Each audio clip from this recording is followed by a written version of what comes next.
Déclaration de la CAPSI à l'occasion de la Journée internationale des personnes handicapées du 3 décembre 2020. Ivoiriens, Ivoiriennes, habitants de la Côte d'Ivoire. Aujourd'hui, 3 décembre, est la Journée internationale des personnes handicapées. Une journée où le monde entier porte un regard et une attention particulière à la personne en situation de handicap. La CAPSI ne saurait rester en marge. Le thème retenu cette année est « Reconstruire en mieux vers un monde post-Covid, inclusif, accessible et durable ». C'est l'occasion pour nous de dire un sincère merci à l'État de Côte d'Ivoire pour non seulement les dispositions prises dans la Constitution de la Troisième République en faveur de la situation des personnes handicapées, articles 32 et 33 de la Constitution, et d'autre part pour sa politique d'insertion professionnelle de la personne en situation de handicap. Cette journée internationale est une occasion pour la CAPSI de dresser un état des lieux de la gestion de la pandémie de la COVID-19 et de faire des recommandations pour la reconstruction en mieux d'un pays post-COVID-19 inclusif, accessible et durable.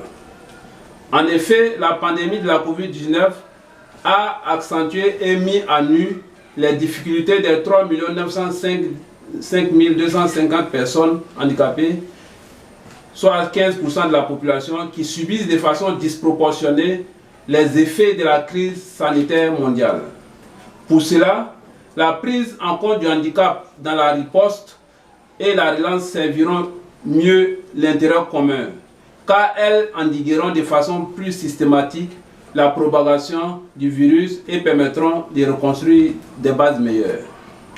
Impact de la COVID-19 sur les personnes en situation de handicap. L'épidémie de la COVID-19 a un impact disproportionné sur les personnes handicapées. Et cela s'est manifesté dans tous les domaines et plus particulièrement dans les secteurs de la santé et du socio-professionnel. La riposte de l'État et des organisations de personnes handicapées face à la COVID-19. Le gouvernement ivoirien, à travers le Conseil national de sécurité en sa session du 16 mars 2020, a adopté un plan de riposte en 13 mesures qui avait pour objectif d'endiguer la propagation de la maladie à coronavirus dans notre pays. Ce plan a permis de limiter la propagation du virus et une réduction drastique du nombre de nouveaux cas. Ce plan a garanti également un cadre sanitaire sécurisé pour les personnes en situation de handicap. L'action des OPH peut être classée en 3 catégories.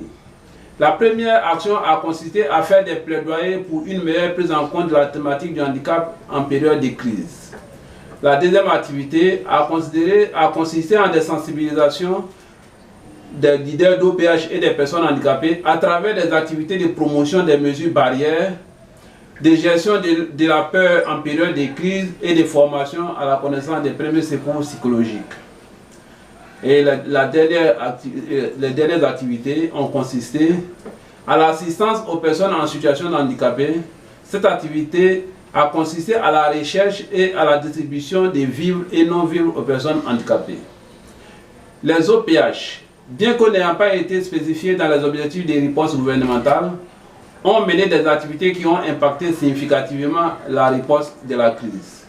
Mais comment nous remettre de cette crise? C'est de cela qu'il s'agit pendant cette journée. Recommandations à l'État de Côte d'Ivoire. Au niveau de la santé, garantir l'accessibilité des informations de santé publique, mais aussi l'accessibilité des services aux personnes handicapées. Garantir la distribution d'équipements de promotion individuelle adaptés à la condition des personnes handicapées. Rendre les interventions en santé mentale accessibles aux personnes handicapées et instituer une allocation médicale pour les personnes handicapées. Au niveau de la protection sociale et de l'emploi, étendre les programmes de protection sociale généraux ou ciblés sur les handicaps. Adapter les mécanismes de mise en œuvre de manière à apporter une aide et un soutien adéquat aux personnes en situation de handicap et à leurs familles. Rendre accessibles et inclusives les nouvelles modalités et conditions de travail. Garantir l'inclusion du handicap dans les mesures de sécurité et d'hygiène du travail. Comment réaliser les objectifs de développement durable pour une reconstruction en mieux? Les points de réalisation des objectifs de développement durable s'énoncent comme suite. Associer véritablement les personnes handicapées à toutes les étapes de la riposte. Donner la priorité aux personnes en situation de handicap dans la relance socio-économique. Veiller à l'inclusion et à l'autonomisation des personnes en situation de handicap dans les plans nationaux de riposte et de relance. Améliorer le bilan de santé des personnes en situation de handicap. Mettre en place des systèmes de protection sociale durables et adaptés aux besoins des personnes en situation de handicap. Tenir compte dans tous les secteurs de la situation spécifique des travailleurs et travailleuses en situation de handicap. Investir dans l'immédiat dans les solutions de proximité et enfin entamer un dialogue et une collaboration multipartite. Pour terminer, l'inclusion des personnes en situation de handicap dans la réponse à la COVID-19 et la relance constitue un aspect fondamental de la promesse de ne laisser personne de côté, ainsi qu'un test révélateur des engagements mondiaux pris au titre de la Convention relative aux droits des personnes handicapées, du programme de développement durable à l'horizon 2030, du programme d'action pour l'humanité et de la stratégie nationale des Nations Unies pour l'inclusion du handicap. De plus, elle s'inscrit au cœur de l'engagement pris par l'ONU de transformer durablement les modalités d'inclusion du handicap. Mesdames et messieurs, le handicap n'est point une fatalité, encore moins une fin en soi.